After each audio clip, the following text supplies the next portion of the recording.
आगे लाएंगे। आने वाला नवंबर अक्टूबर में हम किसको लाएंगे जो हमारा भविष्य तय करेगा, जो हमारे स्थायी नौकरी देगी, जो हमारा संविधान पर समाप्त करेगा और उस पर समाप्त करेगा। और हमको प्रगतिशील किसान नहीं, 6 घंटे का ड्यूटी नहीं, हमको एक नियमित कर्मचारी मानेगा। तो ऐसे सरकार को हमको लाने की आवश्यकता है साथियों, तभी हमारा कल्याण होगा। अन्यथा जो फिर हम लोग रूट पर इसी तरह चिल्लाते रहेंगे और अब काम दाम छोड़ करके हम लोग औरैया से, दरभंगा से, गया से, कैमूर से और मोतिहारी से और बेतिया से आते रहेंगे। तो इस तरह का प्रथा खत्म हो, इस तरह का प्रथा रद्द हो, इसकी तैयारी हमको करना है और अभी से तैयारी शुरू कर देना है।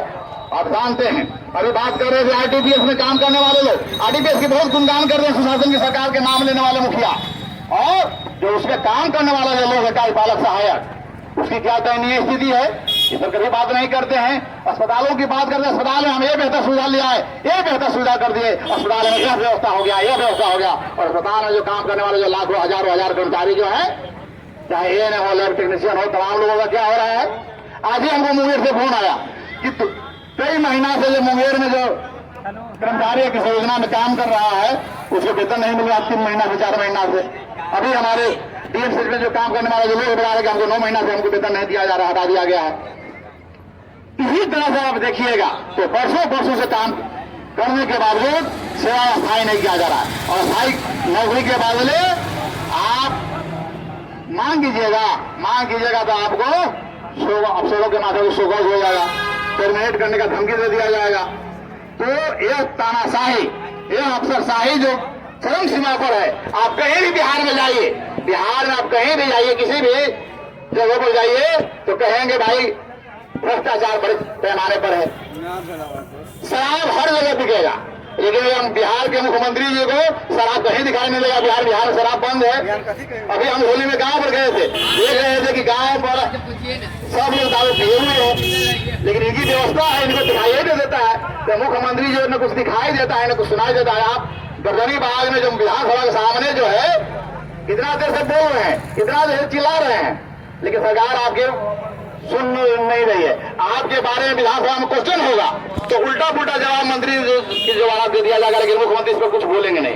इस पर कुछ मुख्यमंत्री जी नहीं बोलेंगे। यह तो गुंगी सरकार, बड़ी सरकार और अंधी सरकार है। इसलिए अंधी और गुंगी और बड़ी सरकार को हमको सबक सिखाने की आवश्यकता है साथियों। और हमको अपने एकता के बल पर, अपने आंदोलन के बल पर और संघर्ष के बल पर अपनी हम मांग को भी हासिल करेंगे। महासंघ फुट का इतिहास रहा है, हजारों हजार दैनिक वेतनभोगी मौसमी कर्मचारियों, कार्यभारित कर्मचारियों को सेवा स्थायी कराने का काम किया है। आज केंद्रीय वेतन से लेकर के तमाम जो सुविधाएं हासिल हुआ है, यह बिहार राज्य और अतिरिक्त कर्मचारी महासंघ फुट के आंदोलन का ही देन है। चाहे केंद्रीय वेतनमान की लड़ाई हो, 87 में हो, 88 हो, 89 हो, या 300 दिन का जो है उपार्जित अवकाश का मामला है, रिटायरमेंट एज जो है 58 साल से 60 साल का हो, तमाम अधिकार जो है हम लोगों ने हासिल करके आंदोलन के बल पर ही लिया है। तमाम अधिकार जो है हम लोगों ने आंदोलन के बल पर ही लिया है। तो यह गुंगी बहरी सरकार और अंधी सरकार को हम चुका रहे हैं। हम कब बताने आए हैं आकर धन्यवाद में एक मोर्चा के बैनर से, एक दिन के एक दिवसीय बैनर के माध्यम से, धरना के माध्यम से कि आपको हमारी बात सुनना होगा, हमारी मांगे पूरा करना होगा, हमारी सेवा स्थायी करना होगा। और तमाम लोग जो परसों से काम कर रहे हैं, तमाम लोगों को नौकरी स्थायी कीजिए। तमाम लोग जो परसों से काम कर रहे हैं, आप बिहार में नियम बना हुआ, बिहार में नहीं पूरे भारत में नियम बना हुआ है कि कोई भी कंपनी प्राइवेट सेक्टर में भी यदि कोई काम करेगा 5 साल तो ग्रेजुएटी उपादान का लाभ मिलेगा। लेकिन बिहार सरकार 10 साल, 20 साल, 25 साल से नौकरी करवाएगा और रिटायर हो जाएंगे तो खाली हाथ आपको विदाई कर देगा। तो यह नहीं चलेगा। आप को जो सरकार का जो नियम है उसके अनुसार सेवानिवृत्ति के बाद हमको उपादान ग्रेजुएटी की राशि मिलनी चाहिए।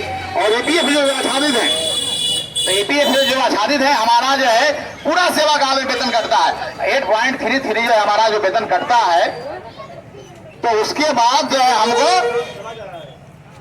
रिटायरमेंट के बाद कम से कम 10,000 पेंशन होना चाहिए, ताकि हमारा जो है जीवन बढ़िया से गुजरे। बुढ़ापा में हम तो कमा नहीं सकते, हमको सरकार रिटायर कर देगी। तो रिटायर करने के बाद हमको एक सम्मानित समान तरीके से जीने के लिए हमको कम से कम 10,000 रुपया मिलना चाहिए। तो हमारी मांग है, तो मांग में कहाँ कोई दिक्कत है।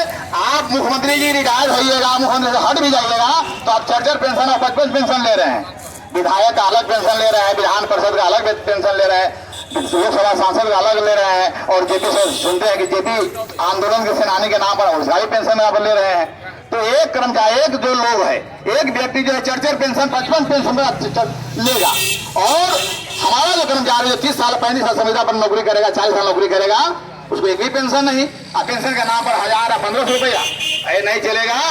हमारी बात आपको मानना होगा, सुनना होगा, आपने आंख खोलना होगा, कान खोलना होगा, मुंह भी खोलना होगा, और हमारी बात पर आपको बोलना होगा। इसी आह्वान के साथ, इसी अपील के साथ आप तमाम साथी जाएं और इसकी तैयारी करें। आने वाले समय में और एक बंद होने की आवश्यकता है। इनकलाब जिंदाबाद, बिहार राज्य अनुबंध मामले सेवाकर्मी संयुक्त मोर्चा जिंदाबाद, महासंघ फूट जिंदाबाद। धन्यवाद। अपनी तरफ से हार्दिक बधाई देता हूं और आपको लाल सलाम पेश करता हूं। हम लोग अलग अलग जगह पर काम करने वाले लोग हैं, लेकिन आज यहाँ एक संघ के तहत इकट्ठा हुए हैं। तो ये कहने के लिए इकट्ठा हुए हैं कि सरकार अब बहुत हो चुका, अब आप नियम से चलिए, और अगर आप नियम से चलिएगा तो नियम के मुताबिक आउटसोर्सिंग कंपनियों का कोई जगह नहीं बचता। मानदेय पर आप सम्मानजनक रोजगार की बात करते हैं, दूसरी तरफ आप लोगों को एडहॉक तरीके से रख रहे हैं। इस देश में सुप्रीम कोर्ट का एक नियम है जो कहता है कि अगर काम काज का चरित्र परमानेंट हो, परमानेंट नेचर का अगर काम होगा तो उस पर बहाली जो होगी वो एडहॉक नहीं हो सकता है, टेम्पोररी नहीं हो सकता है, परमानेंट बहाली ही चाहिए। अब जो किसान सलाहकार हैं, ये तो परमानेंट काम है सरकार का। ऐसा तो नहीं है कोई बिल्डिंग तो बनना नहीं कि आज बिल्डिंग बन जाएगा तो कल से काम खत्म। तो जो लोग किसान सलाहकार हैं उनका आप समायोजन क्यों नहीं कर रहे हैं, उनको परमानेंट आप क्यों नहीं कर रहे हैं। उसी तरीके से कस्तूरबा गांधी विद्यालय में जो पढ़ाने वाली महिलाएं हैं या जो पुरुष शिक्षक भी हैं, वहां पे अलग अलग कर्मी हैं, सरकार का ही नियम है, सरकार का मिनिमम वेज का एक एक्ट कहता है, उसके मुताबिक ए श्रेणी के जो लोग होंगे उनको 1035 रुपए प्रतिदिन के हिसाब से मिनिमम वेज मिलना चाहिए। जो 20 श्रेणी के होंगे उनको 954 रुपए मिलना चाहिए। इसी तरीके से सभी का वेतन सरकार ने तय कर दिया है। लेकिन आप देखिए पूरे बिहार के भीतर न्यूनतम मजदूरी को लेकर के सरकार थोड़ा सा भी गंभीर नहीं है। कस्तूरबा में पढ़ाने वाले लोग 8 घंटे काम नहीं करते हैं, वहां जो लोग सेवा दे रहे हैं वो 8 घंटे काम नहीं कर रहे हैं, 24 घंटे वहां पर आप काम करवा रहे हैं उनसे, लेकिन आप न्यूनतम मजदूरी 8 घंटे तक का भी नहीं दे रहे। ये शर्म की बात है आपके लिए। तो इसलिए राज्य कर्मी का दर्जा इनको दिया जाए। राज्य कर्मी से नीचे हमें कुछ नहीं चाहिए। आप लोग को पता होगा कि 2018-19 के साल में सरकार की जो पॉलिसी है, सरकार का ही एक उपक्रम है बेल्ट्रॉन, और बेल्ट्रॉन से सरकार बहाली कर रही है और आउटसोर्सिंग एजेंसियों के हवाले कर रही है कर्मियों को, वो चाहे डाटा एंट्री ऑपरेटर हो या कोई कर्मी हो। और 2018-19 में उस समय जब बेल्ट्रॉन के जनरल मैनेजर थे, उन्होंने चिट्ठी जारी करके सामान्य प्रशासन विभाग को, बिहार सरकार को कहा कि आप प्राइवेट कंपनियों से, आउटसोर्सिंग एजेंसियों से इनका पेमेंट दिलवा रहे हैं, अगर डायरेक्ट विभाग इनका पेमेंट देना शुरू कर दे तो उस समय के हिसाब से हर महीने सरकार को 50 करोड़ रुपए की बचत होगी। आप समझिए, हर साल 50 करोड़ की बचत होगी। आज के हिसाब से वो आंकड़ा 1 करोड़ चला गया, 100 करोड़ चला गया। तो आप समझिए कि सरकार अपने आप को नुकसान पहुंचा करके, उनके जेब का तो नुकसान हो नहीं रहा है, जनता का पैसा है, जनता का पैसा हम लोग लेते हैं और उस पैसे को बंदरबांट करने के लिए आउटसोर्सिंग एजेंसियों का एक पूरा तमाशा बना करके बिहार में रखा हुआ है। और इसका सबसे बड़ा कारण है, आप चाहे कहीं किसी भी विभाग के अंदर जाइए, आउटसोर्सिंग एजेंसी को देखिए, इस एजेंसी के चलाने वाले लोग कौन है, किसका एजेंसी हो रहा है? तो आप देखेंगे कि सत्ता में बैठे हुए जो लोग हैं, जो मंत्री हैं, जो विधायक हैं, बहुत सारी आउटसोर्सिंग कंपनियां उनके हैं या उनके परिवार के किसी व्यक्ति के नाम से। और इसीलिए सरकार को नुकसान पहुंचा करके आउटसोर्सिंग एजेंसियों के चक्रजाल में आम युवाओं को, आम कर्मचारियों को फंसाया जा रहा है। धूमिल एक हिंदी के बहुत बड़े कवि थे और उनकी कविता की एक पंक्ति है कि एक आदमी है जो रोटी बेलता है, दूसरा आदमी है जो रोटी खाता है, लेकिन एक तीसरा आदमी भी है जो न तो रोटी बेलता है न रोटी खाता है, बल्कि वह रोटी से खेलता है।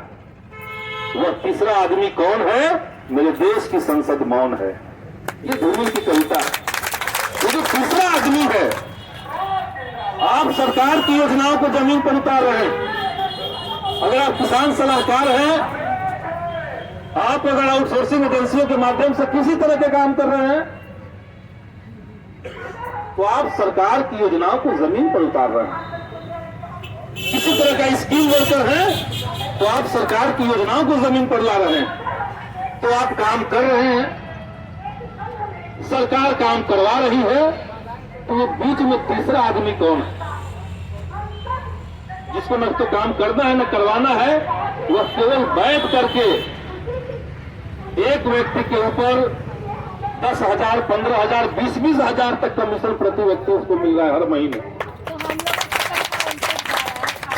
और बदले में आपको क्या मिल रहा है? अगर आपको राज्य कर्मी का दर्जा मिलता है, आपको राज्य कर्मी की जो सुविधाएं हैं, वो चाहे ईपीएफ की सुविधा हो, ईएसआई की सुविधा हो, महिलाओं के लिए विशेष अवकाश की सुविधा हो, ये अगर मिलता आपको, अर्जित अवकाश का सुविधा होता, तो आपके पास अधिकार रहता, कानूनी अधिकार। रोक रहे हैं ना, मैंने मनमोहन सिंह के विदाई के बाद मोदी को लाए ना आप लोग, हम लोग मंदिर के नाम पर ले आए। और मंदिर एक अयोध्या में एक मंदिर नहीं, आप हर शहर में मंदिर बना दीजिए ना, अयोध्या धाम जी। आपकी तकदीर बदलने वाली है, हमारी तकदीर बदलने वाली है। एक नहीं 1000 मंदिर बना दीजिए, 1000 मस्जिद खड़ा कर दीजिए, कुछ नहीं बन रहा है। लेकिन ये मंदिर और मस्जिद की राजनीति करके सत्ता जो हत्याए हैं और आज पूरे देशवासियों को निचोड़ गए। नमक खरीदने जाते हैं, टैक्सी दीजिए। माचिस खरीदते हैं 1 रुपया का, उसमें करीब 60 पैसा उसमें टैक्स रहता है, 60 पैसा। तो टैक्स, ये टैक्स, वो टैक्स, वो टैक्स। और जो स्थायी कर्मचारी हैं उनके लिए इनकम टैक्स। अपने पूरे वेतन का साल का हिसाब दीजिए और इतना रुपया से अधिक आमदनी हो तो उस पर 10%, 15%, 20% टैक्स भरिए। अलग से जो रोज हम खर्च करते हैं, सामान खरीदते हैं, नमक से लेकर के तेल, मसाला, चावल, दाल, कपड़ा, लत्ता, दवाई, सब पर टैक्स भरिए। और उसी टैक्स से ये लोग मौज करते हैं। मोदी जी मौज करते हैं, नीतीश और इनकी सरकार भाजपा और जदयू के लोग मौज करते हैं सरकार में बैठ कर। तो याद रखिए उस समय एकदम सही निशाने पर आपको तीर लगाना है, ताकि ऐसी सत्ता से आपको, बिहार वासियों को मुक्ति दे। और ढिंढोरा पीटेंगे। विकास हमने किया, विकास देखना तो बिहार आइए, लोगों को बुला बुला के देखा। हमारा एक सवाल महासंघ गोरखपुर की ओर से, एक ही सवाल, अभी जातीय गणना हुआ है, अभी जातीय गणना सर्वेक्षण हुआ कि नहीं हुआ जानते हैं ना आप लोग। आर्थिक सर्वे हुआ और जातीय गणना हुई, तो जातीय गणना में पता चला कि किस जाति के लोग कितने संख्या में हैं, कितना लाख है, कितना करोड़। और आर्थिक सर्वेक्षण में पता चला कि किस परिवार की आमदनी सालाना आमदनी कितनी, महीनवारी आमदनी कितनी। जाति गणना में जाति का पता चला और उसी के आधार पर आरक्षण की सीमा बढ़ी थी, जिसको भाजपा ने कोर्ट कचहरी के नाम पर उसको फंसा दिया और कोर्ट के नाम पर वो रिजेक्ट हो गया। लेकिन आर्थिक सर्वेक्षण तो है, तो नीतीश जी ने कई घोषणा किया कि जो परिवार, उसमें 3 श्रेणी है। एक ऐसा परिवार मतलब मियाँ बीबी और 2 या 3 बाल बच्चा, 5 आदमी का परिवार। ऐसा परिवार 34%, 100 में 34 परिवार ऐसा है जिसकी मासिक आमदनी 6,000 रुपया या उससे नीचे, 6,000 या उससे नीचे। तो 6,000 रुपया अगर महीनवारी उस परिवार की, आदमी की नहीं, परिवार तो रोजाना कितना हुआ, 30 से भागा दीजिएगा तो 200 रुपया होता है ना। 6,000 रुपया अगर महीना हुआ तो रोजाना 200 रुपया हुआ ना। 200 रुपया में एक परिवार, 5 आदमी का परिवार आप पी सकता है, जीवन बसर कर सकता है, नहीं कर सकता। 6,000 से ऊपर और 10,000 तक मासिक आमदनी वाले लोगों की संख्या है 31%। ये आर्थिक सर्वेक्षण का आंकड़ा, 100 में 31% परिवार, जो 6,000 से ऊपर और 10,000। तो 200 रुपया इधर 6,000 वाले का डेली पड़ता है, उधर 300 कुछ रुपया पड़ेगा, 300 कुछ रुपया पड़ेगा। तो ये विकास का नमूना, आईना, इस साल के विकास का आईना है ये नमूना कि 100 में 64 परिवार गरीबी रेखा से नीचे। तो नीतीश जी ने कहा कि हम जो 6,000 से नीचे वाले लोग हैं उनको अपना स्वरोजगार के लिए सहयोग करेगी सरकार, 2-2 लाख रुपया देगी। इनकम टैक्स का लफड़ा लगा दिया,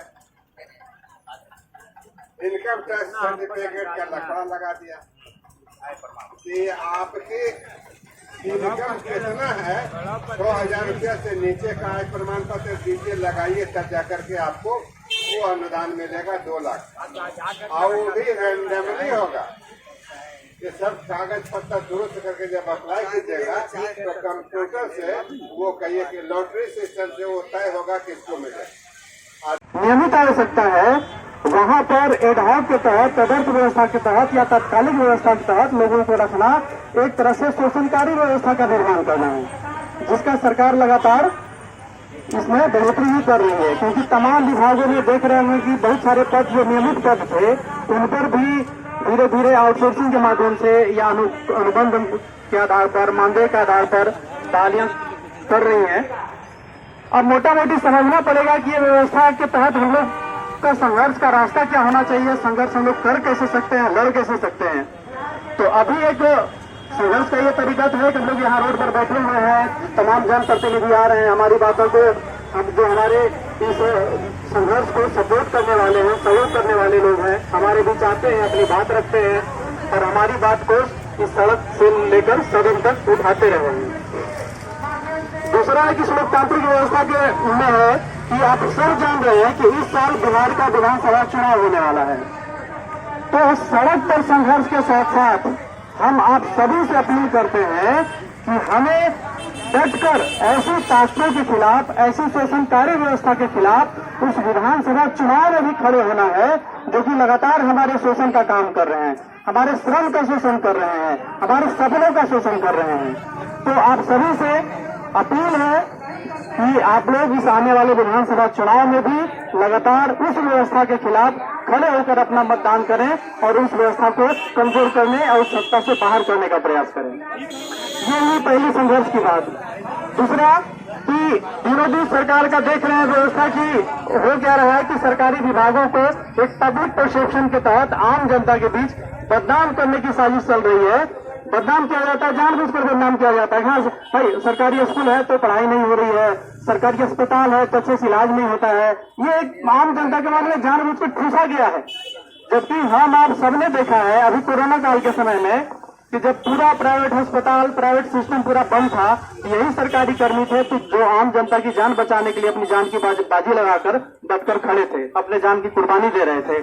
तो एक और चीज है कि हमारे बच्चे, जितना कम पैसा हम लोग को मिल रहा है, अगर हमारे बाल बच्चों को पढ़ाना लिखाना चाहें, उनको अच्छी शिक्षा देना चाहें, उनको अच्छे से एक अच्छा नागरिक बनाना चाहें, तो इसके लिए भी जितने भी सार्वजनिक जो चीजें हैं, सार्वजनिक उपक्रम थे, सरकारी व्यवस्थाएं थी, उनको धीरे धीरे करके कमजोर करने का प्रयास किया जा रहा है ताकि हमको जो एक इस शोषणकारी व्यवस्था में हमारे बच्चों को आगे बढ़ने का जो मौका है वो नहीं मिल पाए। तो आप सभी से बहुत ज्यादा कुछ नहीं कहते हुए मैं एक बात वही अपील करते हुए कि आप सब अपनी एकजुटता बनाए रखें। जैसे कि अभी हमारे ITI के साथी बैठे हुए हैं, ये लोग 2010 से काम कर रहे हैं। ITI का निदेशक है जो वहाँ बच्चों को ट्रेनिंग देने का, पढ़ाने का काम करते हैं। 2010 में 1 साल के अनुबंध पर इनको रखा गया। हुआ कि भाई 1 साल में हमारी नियमित नियुक्ति आ जाएंगी, उसके बाद आपको हटा दिया जाएगा। लेकिन 2010 से लेकर ये 2025 आज 15 सालों से लगातार ये उसी व्यवस्था के तहत अपना काम कर रहे हैं, लेकिन इनके नियमितीकरण की विभाग कोई कार्रवाई नहीं कर रही है। यानी कि अगर आपको 15 साल तक वो आदमी आपका काम करके दे रहा है, आपका विभाग का काम अच्छे से निष्पादित कर रहा है, अब आपको उनको नियमित करने में क्या परेशानी हो रही है? तो जाहिर सी बात है कि सरकार लगातार सरकारी विभागों को इस तरह और सभी नियमित पदों को इस दिशा में लाते जा रही है जो आउटसोर्सिंग पर, संविदा पर या दैनिक वेतन भोगी के तहत करते जाएं ताकि हमको उनको वेतन न देना पड़े। जैसा कि अभी कर रहे थे कि गन पॉइंट पर रखना, भाई आप हमारे किसी भी काम का विरोध कीजिएगा, अफसर के खिलाफ कुछ बोलिएगा, गलत करेगा तो आपको निकाल बाहर किया जाएगा। तो आप सभी से अपील है इस तरह एकजुट बने रहें, एकजुट करके संघर्ष करें और हम लोग का पूरा सहयोग आप लोगों के साथ है। मैं अपनी बात समाप्त करता हूँ। धन्यवाद। इंकलाब जिंदाबाद।